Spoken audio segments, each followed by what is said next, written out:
Hi hello வணக்கம் and welcome to Priyanka academics. So எல்லாரும் இப்போ ரொம்ப ஆவலாக இருக்கிறது எதுக்காக? ரிசல்ட்ஸ்க்காக. நம்ம போர்டு எக்ஸாமோட ரிசல்ட்ஸ்க்காக தான். 12th இருக்கட்டும், 10th இருக்கட்டும், 11th ஸ்டாண்டர்டாக இருக்கட்டும், 3 பேருமே போர்ட் கிவர்ஸ். ஸோ 3 பேருமே இப்போது ரிசல்ட்ஸ் எப்படா வரும் அப்படின்னு சொல்லிட்டு வெயிட் பண்ணிகிட்டே இருக்கீங்க. எனக்கு உங்களோட ஆர்வம் புரியுது. ஸோ உங்கள் ஆர்வமெல்லாம் சீக்கிரமாகவே பிரேக் ஆக போகுது. ஏன்னா ரிசல்ட்ஸ் சீக்கிரமாகவே வெளியிட போகிறாங்க. So as plant 12th May 6, 2024 results கண்டிப்பாக அவுட் ஆகிடும். அதே மாதிரி 11th இனிஷியலாக 19th இருந்துச்சு. ஸோ இப்போ May 14th மாற்றிட்டாங்க. So May 14th 2024 11th results நமக்கு வந்துடும். அதே மாதிரி for 10th standard May 10th உங்களோட ரிசல்ட்ஸ் வந்துடும்.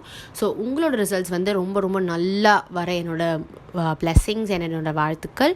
So all the very best. So இந்த வீடியோவில் நம்ம இந்த ரிசல்ட்ஸை எப்படி செக் பண்ணுறது அப்படிங்கிறதையும் பார்க்க போகிறோம். ஸோ நம்மளோட டிஎன் கவர்மெண்ட்டில் tnresults.nic.in அப்படிங்கிற வெப்சைட் ஒன்று இருக்குது. ஸோ அந்த வெப்சைட்டை நான் டிஸ்கிரிப்ஷனில் அப்படியே பின் பண்ணி விடுறேன். ஸோ அந்த வெப்சைட்குள்ளே நீங்கள் போனீங்க அப்படின்னா உங்களுக்கு HSC+2 அப்படின்னு ஒரு லிங்க் இருக்கும். ஸோ அது 12th. ஸோ நீங்கள் அந்த லிங்கை கிளிக் பண்ணி உங்களோட ரெஜிஸ்ட்ரேஷன் நம்பர் அண்ட் உங்களோட டேட் ஆஃப் பர்த் நீங்கள் போட்டிங்க அப்படின்னா உங்களோட 12th மார்க்ஸ் உங்களுக்கு ஈஸியாகவே கிடைக்கும். அதே மாதிரி 11th ஸ்டாண்டர்டுக்கு HSC+1 அப்படின்னு ஒரு லிங்க் இருக்கும். ஸோ அந்த லிங்கை நீங்கள் கிளிக் பண்ணீங்க அப்படின்னா உங்களுக்கு 11th ஸ்டாண்டர்டோட ரிசல்ட்ஸ் ஈஸியாகவே தெரிஞ்சிடும். அதே மாதிரி for 10th standard May 10th அன்னைக்கு tnresults.nic.in அப்படிங்கிற லிங்க் உள்ள நீங்கள் SSLC அப்படின்ற ஒரு லிங்க் இருக்கும். ஸோ அந்த லிங்க்கை நீங்கள் கிளிக் பண்ணிவிட்டு உங்களோட registration number and date of birth நீங்கள் போட்டிங்க அப்படின்னா உங்களோட ரிசல்ட்ஸ் உங்களுக்கு ஒரு செகண்டில் வந்துடும். அண்ட் ரொம்ப முக்கியமான விஷயம் என்ன அப்படின்னு பார்த்தீங்கன்னா உங்களோட ரிசல்ட்ஸை நீங்கள் மார்னிங் 9 o'clock செக் பண்ணிட்டு இருப்பீங்க, கரெக்டாக? ஸோ தயவு செஞ்சு அந்த மாதிரி பண்ணாதீங்க. பிகாஸ் ரிசல்ட்ஸ் வந்த உடனே எல்லாருமே செக் பண்ணுறப்போ சர்வர் கிராஷ் ஆகிறதுக்காக நிறைய வாய்ப்புகள் இருக்கும்.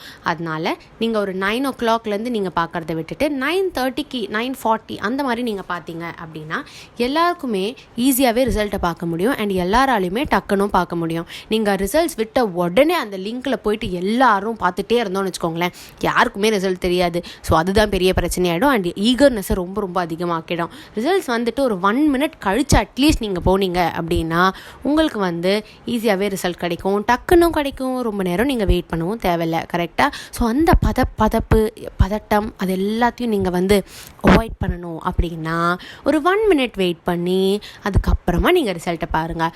Okay, all the very best for your results. And இந்த வீடியோவில் நான் உங்களுக்கு லாஸ்ட் இயரோட ரிசல்ட் ஸ்க்ரீன்ஷாட் அட்டாச் பண்ணியிருக்கேன். ஸோ இந்த இயர் ரிசல்ட் வரப்போ March 2024 April 2024 அப்படி வரும். Okay, thank you so much for your time. இந்த வீடியோ உங்களுக்கு பிடிச்சிருந்தா லைக் பண்ணுங்கள், கமெண்ட் பண்ணுங்கள், ஷேர் பண்ணுங்கள். மறக்காமல் பிரியங்கா அகாடமிக்ஸ் சேனலை சப்ஸ்கிரைப் பண்ணுங்கள். அப்படியே அந்த பெல் ஐக்கானையும் ப்ரெஸ் பண்ணிவிடுங்க. தேங்க்யூ, பாய்.